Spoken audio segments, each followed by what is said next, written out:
1 രൂപ കൊടുത്താലേ 2 ദോശയും ചമ്മന്തിയും, അത് വട്ടയിലേക്കകത്ത് പൊതിഞ്ഞ്. അങ്ങനെ ഒരു കാലം ഉണ്ടായിരുന്നു. എൻ്റെ വീടിൻ്റെ അടുത്ത് ചെറിയൊരു കടയുണ്ടായിരുന്നേ. ജോയിച്ചാൻ്റെ കടയെന്നാണ് എല്ലാവരും പറയുന്നത്. പക്ഷേ അത് ജോയിച്ചാൻ്റെ കടയായിരുന്നില്ല. ജോയിച്ചാൻ ദോശ ഉണ്ടാക്കുന്നു, എല്ലാവർക്കും വിതരണം ചെയ്യുന്നു, അതിൻ്റെ പൈസ മേടിച്ച് ജീവിക്കുന്നു എന്നേ ഉള്ളൂ. കട അച്ഛൻ്റെ വല്യമ്മയുടെ മകൻ്റെ ആയിരുന്നേ. കട ആരുടെ ആയാലും ദോശ ആരുണ്ടാക്കിയാലും ദോശയാണല്ലോ നമ്മുടെ ഇവിടുത്തെ താരം. ആ ദോശയ്ക്കൊരു പ്രത്യേകതയുണ്ട്. അണ്ടിക്കറയുടെ മണമുണ്ട്. കൊല്ലം ജില്ലക്കാരുടെ ഒരു സ്വകാര്യ അഹങ്കാരമായിരുന്നല്ലോ അണ്ടിയാപ്പീസുകളുടെ ഒരു കാലം. അപ്പോൾ ഞാൻ നേരത്തെ പറഞ്ഞ ആ വല്യമ്മയുടെ മകന് അണ്ടിയാപ്പീസ് ഉണ്ടായിരുന്നു. അപ്പോൾ അതിനെ ചുറ്റിപ്പറ്റിയായിരുന്നു ഈ ചായക്കട ഉണ്ടായിരുന്നത്. അണ്ടിയാപ്പീസിലേക്ക് പറങ്കേണ്ടി വറക്കുമ്പോൾ അതിൻ്റെ ബാലൻസ് വരുന്ന കറുത്ത തോടുണ്ടല്ലോ പറങ്കേണ്ടിയുടെ, ആ തോടിട്ടാണ് ഈ ദോശ ഉണ്ടാക്കുമ്പോൾ തീ കൂട്ടിയിരുന്നത്.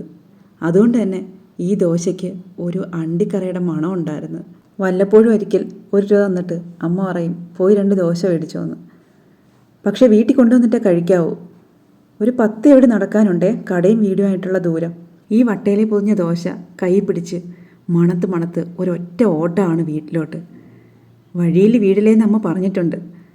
കാരണം ഓടിയാ വരുന്നതെന്നും ഇത് മണത്ത് മണത്ത് കൊതി പിടിച്ചാ വരുന്നതെന്നും അമ്മയ്ക്ക് അറിയാം. അതുകൊണ്ട് തന്നെ സൂക്ഷിച്ച് പിടിച്ച് കൊണ്ടുവരണം, വഴി കൊണ്ടിടല്ലേന്ന് പ്രത്യേകം പറയാറുണ്ട്. ഇന്ന് നമ്മുടെ ദോശക്കഥയാണ് ഇവിടെ പറഞ്ഞെങ്കിലും ഇത് നമ്മുടെ മുരിങ്ങയില ബജിയാണ് കേട്ടോ.